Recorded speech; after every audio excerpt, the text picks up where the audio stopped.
Hello and welcome to PetiteKnit Knitting Podcast.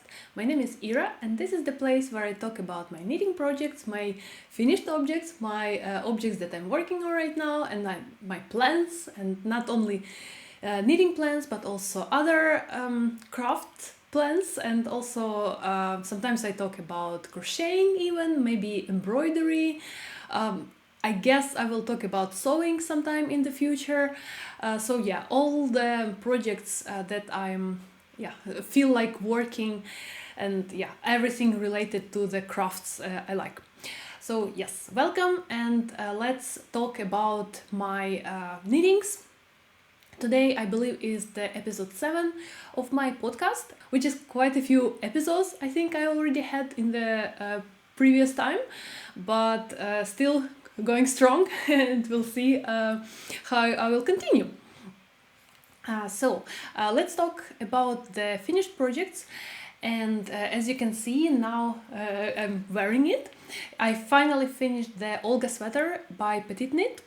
I started it sometime in the spring, I guess in April more or less, and now I finally I'm done with it. Which was my spring project, but now in the middle of the summer I finally got it, which is not the best season to wear it, as it is a little bit too warm to my taste, and right now I'm wearing it and it is a bit warm. So let me talk about it, and then I will be able to take it off and continue with more air in me. So, as you can see, it is a striped raglan shaped sweater. The yarn that I made it with is, let me show you, it is a combination of 5 different yarns. One of them is Nativo Ren Ull, 100% wool, 125 meters in 50 grams. And I got the 1 kilo of yarn from the Garnspesialisten website, where they sell yarn in the big quantities, which is a really nice and fuzzy wool. It is as I mentioned, pure wool. I can say that it is prickly and not pleasant to the touch, but you can clearly feel that it is wool. But once I washed and blocked the sweater, I feel it pleasant to the touch. So I combined this yarn with silk mohair, which is thin silk, kid silk erle, 53% mohair, 34% silk, and 13% wool. And I think it is a standard mohair yarn, which is 287 meters in 25 grams. So I paired those two together. And for the green color, I used also wool with silk mohair. And so the one is 90% merino wool, 10% cashmere wool, and it is 350 meters in 100 grams. I got it from Woolly Yarn website, and the silk mohair, it is Drops Kid Silk. And the color is 48, and the specs for this yarn is 210 meters in 25 grams. So those two together. And for the pink color, I used actually the yarn that is suggested in the pattern for the original sample. It is Peer Gint from Sandnes Garn. And the color is 4600. So in the pattern itself, it doesn't tell you to use some contrast color for ribbing, but I decided to make it to use it for all the ribbing parts of the sweater, to make it more playful. Let me show you how it looks.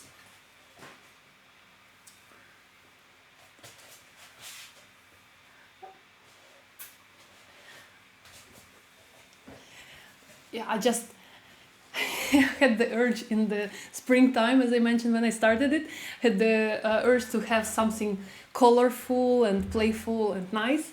So I decided to go with all this combo. And since I already mentioned what yarn I used 3.5 millimeter needles for the main fabric, which is US 4 size.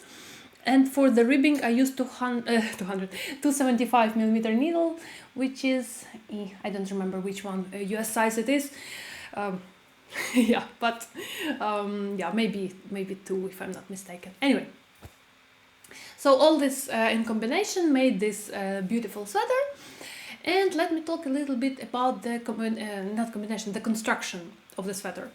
So it is, you start knitting it from the back, and you do the back shoulder shaping, and you knit it back and forth, and actually it creates a very nice shoulder look in the back, which is, it is the first time I made such construction, and I loved how smart it is done, and well thought, and how cool it looks once you assemble all the pieces like puzzles together, and you have this nice cute detail on the shoulder.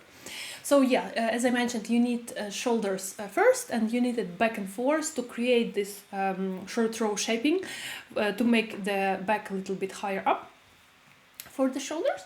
And then once you are done, you pick the stitches up for one shoulder and knit it back and forth in the front, and in the same time you increase for the neckline shaping. And you do the same for the other shoulder, and once you are done, you knit back and forth until the under the sleeves area. And once you are done, you connect it with the back and knit it in the round, so until the bottom. And then once you're done with the lengths that you desire, you finish it with the ribbing. And in my case, I used the tubular bind-off, which lately became my go-to bind-off method. I really like how it looks once it is finished. You cannot tell that it is a how do I say, handmade thing. At least it gives me the vibes of the store purchased garment, but it's not the main reason I use it. It just looks very well finished, and also it's quite stretchy. So can recommend, if you never used it before, I can only recommend the tubular bind-off. So this is what I used for the sleeves and for the body. And for the neckline, once you are done making all this short row shaping, shoulder shaping and stuff, or finish with the body, it doesn't matter when you do it, but once you are done with all this around neck area with the main fabric, you can pick up stitches for the ribbing, and you do the, how's it called, folded neckline. Yes, so you basically knitted double lengths of the neckline, and then you do the 3 needle bind off. You pick up stitches in the on the other side from the inside, and you bind them off together. At the end, you have this nice folded neckline. So all in all, it is a very nice and happy, in my case, happy, because I love how this bright summery or springy colors. And another thing that I never did before, but tried and very satisfied with this sweater. For the stripes, let me see, where is the round beginning. I used the technique where you try to hide the color change, so you don't have this step once you are done with one round of one color and you start your next stripe with the new color. So you can do some magic, let's say so, to make the jogless color change for the stripes. So here is the side. Well, I mean, you still can kind of see where the round begins, but still yeah, from the distance, or a person who doesn't know what knitting is and doesn't have experience and doesn't know what to look for, it is really hard to say that yes, this is the place where you are actually changing the colors. Yeah, so pretty cool. And also for color changes, I didn't cut the yarn for each stripe. I just kept it. And once I was done with the round and I needed to change my color to the next one, I was wrapping the current color with the new one, so it is yeah, basically inside under, so you know, you just pick it up with the next color, and this allows you to have this yeah, nice line. Where is it? Nice line of the yarn just wrapping each other, and you, hopefully I will not be able to pick anything with this strand of the yarn on the inside. So yeah, it is quite a nice way to not cut the yarn, because if I had to weave in all the edges of this for each stripe, and it would be just too much. So I decided not to cut the yarn for the stripes. And regarding the jogless join, you can check a video on my channel. I decided to make a tutorial how you do that, because it is quite a nice and easy way to hide this color change, so it looks much smoother. So how you do it, once you are done knitting the last round of the stripe with the current color, you don't knit the last stitch, but you already start your next color, and from the last stitch from the previous round, knitting it, and then you knit all the round. And once you are approaching this last stitch of the round, you knit the stitch that was like your new color stitch, and the stitch below it with the like old color, previous color. You knit them both together, and then you continue, and this allows you to hide this like a step color change area. So very easy and very useful to have in your toolbox. If you never tried it, I can only recommend it. So regarding this sweater, I think this is all I wanted to talk about. I just blocked it yesterday, and weaved in the end all the ends, and even though this all this construction is very smart, you don't need to sew anything, but still you have a lot of yarn tails that you need to weave in. So it took, I mean, it's not too much time, but like 30 minutes of not so fun work, but at the end you have your stripy sweater. So quite happy about it. It is again Olga Sweater from PetiteKnit. I think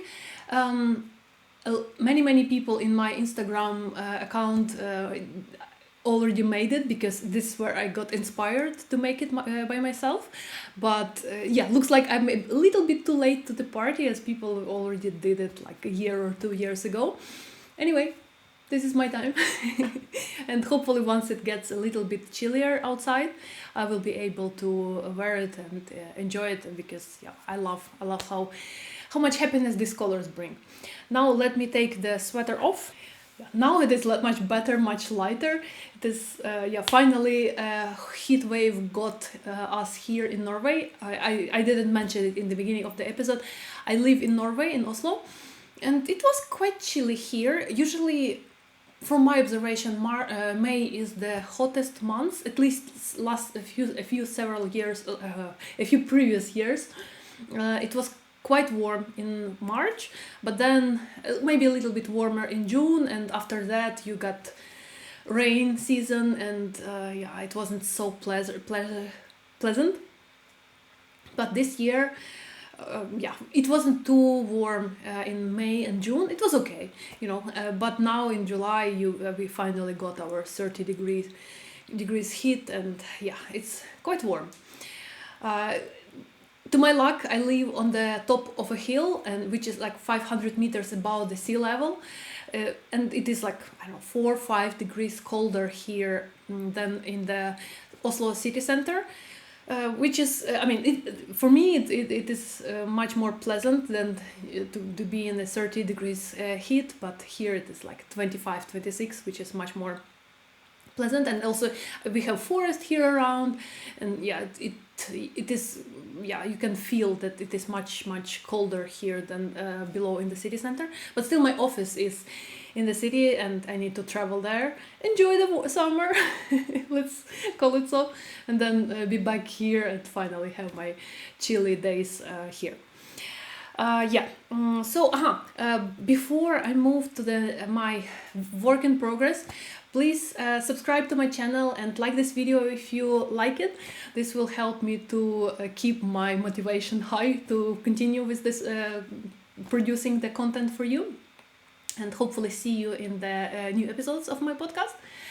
And now, yes, let's talk about my works in progress. Probably I will start, half finished object, half work in progress, let's say so. It's like, the in-between state. So I made one sock, so I still need to make another one. So it's like half and half, I would say.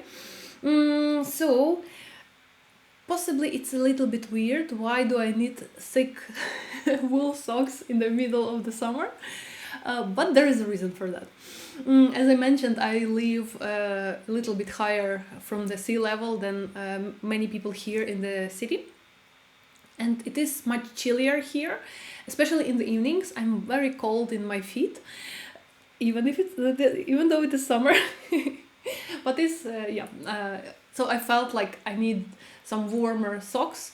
I have some, but I'm not a big sock knitter, and I have some socks, of course, but not too many.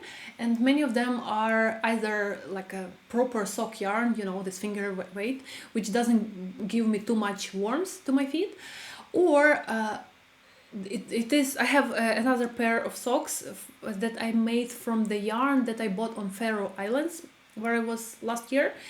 But it didn't say on the label, but I guess it is a superwash yarn, because it just holds too well to be pure wool. So it doesn't bring so much warmth as I would them like to bring me.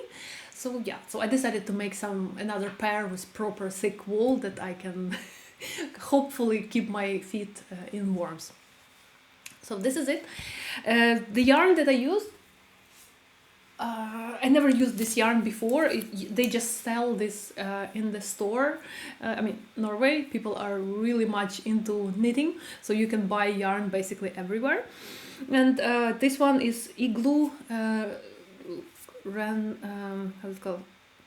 Pure wool, 100% wool, and it is 55 meters in 50 grams. So I think the specs of this yarn is more or less same as Alafos Lopi from Istex, Icelandic yarn, but this one is much more softer. It's quite nice. So, and it has this fun speckles all over, which I like. And the main color is pink, and it has just all these possible colors in it. And this is how it looks in the finished sock. Quite fun. About the sock itself, I didn't use any pattern for that. This is my go-to sock pattern that, I just used those techniques that I learned from different other patterns and combined them together, like those that I like when I knit socks. And this is how it is. So normally how I do it, I start from the toes and knit the sock up. And the reason for that is because I'm never sure about the amount of yarn that I need to finish the sock, especially if you use like a thicker yarn, not like the 100 grams ball of a fingering weight yarn, where you can be sure that you will most likely have enough yarn. But if you use something not so common or not so standard for the socks, it might happen that you would need either 150 grams or 200 grams for a pair of socks. And I just don't want to be unraveling the sock back just because I didn't have enough to finish the foot. But if I don't have enough to finish the leg, it's okay, right? You can just bind it off wherever you feel like, or how much yarn you have left. So this is like the safer way for me to make socks. So yeah, I begin from the toes, and the way how I cast on, I usually use what is it called, Judith's magic cast on, or if I'm mistaken, I will place somewhere here the correct name of it. So basically you hold two needles together, and then you have a tail of yarn, and you just wrap it around both needles, and then you start knitting. And in this case you already have, you can like knit in the round immediately after you cast it on. It's very easy and yeah, nice to start, and you don't need to sew anything after that. So yeah, this is the way how I start, and then I increase every other round 4 stitches, so like in the beginning and in the end of the another thing, I use magic loop when I knit socks. I'm not a fan of double pointed needles. I don't know, it's just too many things sticking out from different directions. I don't like it. So I normally just use a long cord, and yeah, magic loop is my go-to method to knit socks or sleeves or whatever I'm making.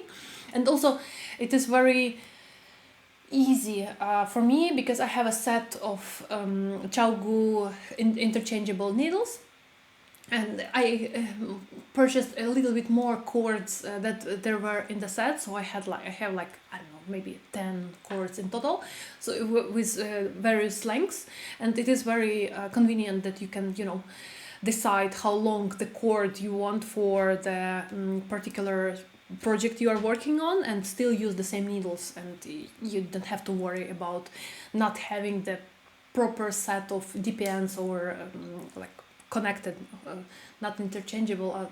I don't remember the name, when they are like you cannot take off the needle from the cord. So yeah, this is the way how I prefer making all the small circumference projects, and this is what I do for the socks.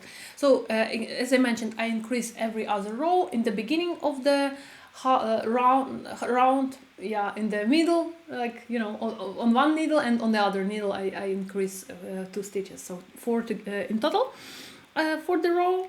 And yeah, so I increase, and in this case I increased until I have 36 stitches. Not too many, I would say, but the yarn is very thick, and also I don't like when the socks are too loose. I like when they are very tight, and yeah, it brings me more cozy feeling, especially when I wear like a smaller no, when I make socks with like proper like fingering weight sock yarn. I prefer the socks to be very tight, so I can wear them in my shoes if I want to wear them not only at home but wear them somewhere else. And if they are too loose, I don't like this feeling when you have, you know, some too much fabric on your feet inside the boots. So it's not very pleasant. That's why I like to decrease the amount of suggested stitches if I'm following some pattern by a couple of stitches, so, you know, the sock is tighter that it usually is, and in case it grows, it doesn't grow too much to my taste.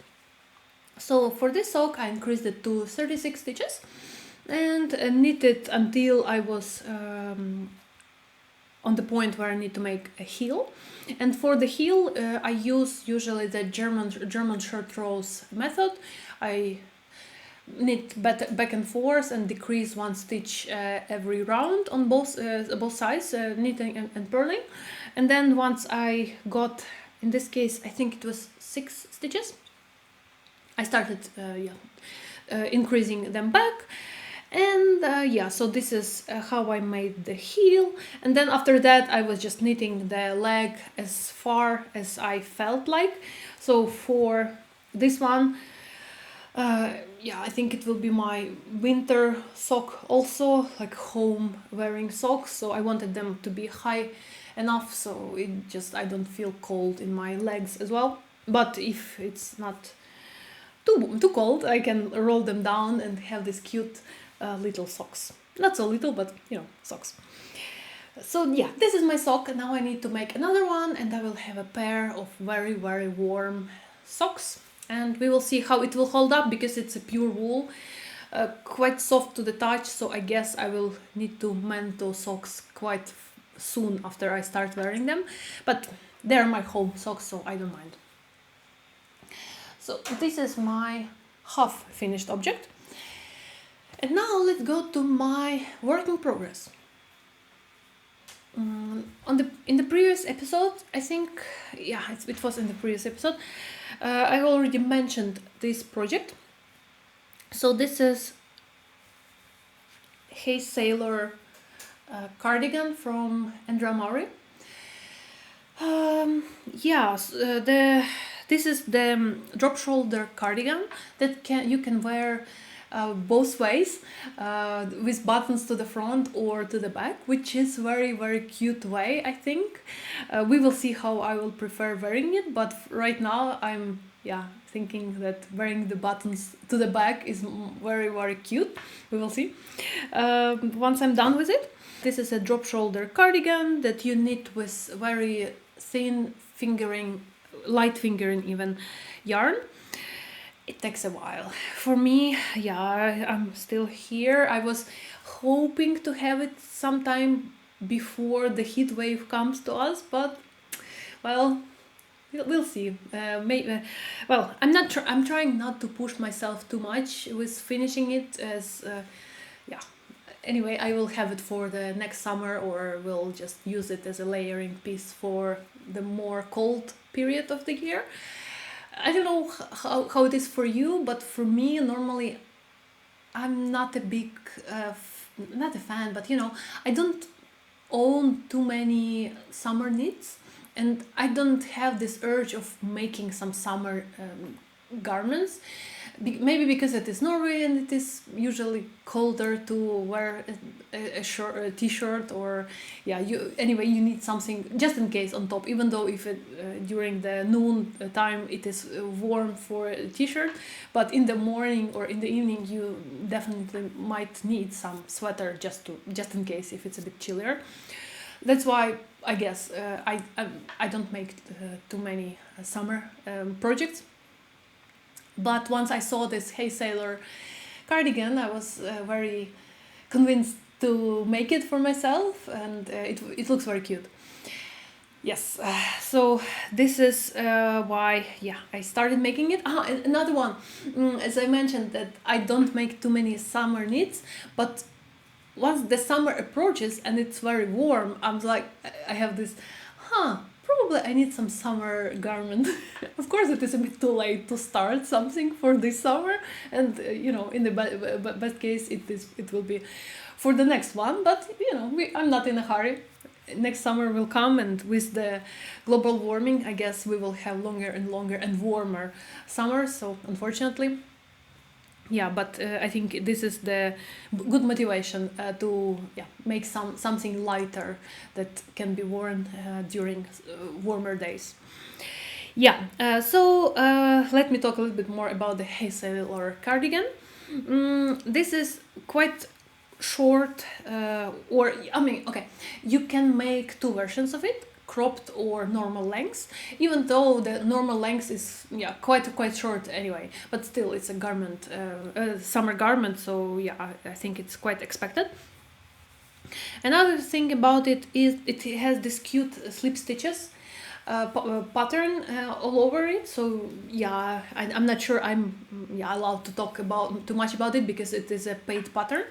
But you just create these white areas with slipping stitches here and there. So this is the main feature, like distinctive feature of this cardigan, and it is made knit back and forth, so you don't cut it once you are done. You just make it with knitting and purling, and if you are not a fan of purling, keep it in mind, because there is a lot of purling, and considering that this cardigan is made with 31 stitches gauge, with the gauge of 31 stitches in 10 centimeters or 4 inches, it is quite a few stitches you will work throughout the round, and you know, there is a lot of fabric I mean, not fabric, but you know, a lot of stitches to work on, and especially if you don't like purling, you would need to 50% of the all your way there to purl all the stuff. So yeah, probably it might be not so fun, but for me it's okay, I don't mind. And my guess is that if you are a continental knitter, purling is a little bit easier for you. At least I can knit with English style, but I cannot purl. I never learned how to purl with, you know, holding my yarn in my right hand. Maybe, I mean, most likely the problem is in me, but it still, you know, it didn't click for me how I can purl with wrapping the yarn while still holding it in the right hand. That's why I'm thinking that maybe for continental knitters the purling part is a little bit easier. But again, maybe, I mean, most likely the problem is in me. Yes, so let's talk a little bit about the cardigan. Yeah, as I mentioned, you knit it back and forth, and you start in the bottom, and then you go to the top with it. And once you are in the underarm area, you split it and knit it back and forth for the front and back pieces. And once you are done, you finish it, you connect front and back with a 3-needle bind off, and then you pick up stitches for the sleeves, knit them from top to bottom. And what's more, and the button band, you just pick it up normally as you would for any other cardigan, and then make the button band and finish it. So nothing too difficult or unstandard in this cardigan, but I like how it looks, and it with the slip stitches pattern, and also the color that I'm using the same colors as the designer did in her sample. I mean, I'm not a big fan of red, but in this case I just decided to go with the same, as I loved how it looked and in the original sample, so I decided to make the same one for myself. I haven't mentioned what yarn I'm using actually. So I'm using the same yarn that is used, not the same, almost the same, that the designer used in her sample, and that is recommended in the pattern. So this is Knitting for Olive Merino, but the designer, as I mentioned, it is almost the same. The designer in her sample, she used Knitting for Olive Merino and Cotton blend, and I think you have 70% merino and 30% cotton, if I'm not mistaken, in that yarn. In my case I have merino and 100% merino, but the lengths and the specs of the yarn are the same as in the one in the pattern. Basically, the only difference is the cotton blend, in or out. In my case there is no cotton here. Yes, and as I mentioned, it is a light finger and weight yarn. Let me see how long it is. 250 meters in 50 grams, so it is really, really thin. And I'm using 275 millimeter needles for the main fabric, which is US 2. Yeah, that's quite a thin needle, and it takes a lot of time to make it. But again, if I don't make it for this summer, I will have it for the next summer. Totally fine with me. I'm not sure I need to mention something else about this cardigan. I don't remember the lengths. I mean, as I mentioned, it has 2 different options in the pattern, cropped version and the long one. I'm planning to do the long one. First thing, that I'm quite tall, and the short cropped versions usually are not my go-to choice. And also another thing is, it's still Norway here, and it can be a bit cold, so it's nice to have a little bit longer garment in case the wind is too cold. I hope you have a great summer, and you have either you have holidays or you are working. I'm still working, didn't go anywhere for my holidays. I'm planning to take my holidays in 2 weeks from now, and we are planning to travel to the north of Norway. There is a, I don't know if you heard of Lofoten Islands. We will be passing them and go a little bit higher up to Senja Island, or it's a semi-island, anyway, north of Norway. And yeah, we will be traveling with a camper van, and hopefully we will have a nice, not rainy weather, but whatever weather it is, it will be a good excuse. Even if it rains, it will be a good excuse to have my woolen sweaters. Maybe I will take my Olga sweater with me. If not, I have plenty of other knitted garments that I made to wear, just to layer up and yeah, to feel cozy. And if it's sunny, it's great. I hope that we will enjoy the trip, and the nature there is amazing. And I once I'm back, I will share images and videos with you, so you can, if you're interested, to see how it looks there. I hope you have a good summer and enjoy either. Oh, if you are in northern hemisphere, good summer. If you are in southern, I hope the winter is not too annoying and you enjoy it anyway. This is the perfect time for you to wear the woolen sweaters and whatever you are making, socks and stuff. So yeah, hope you have a good time, and please subscribe to my channel, and I hope to see you next time. Bye!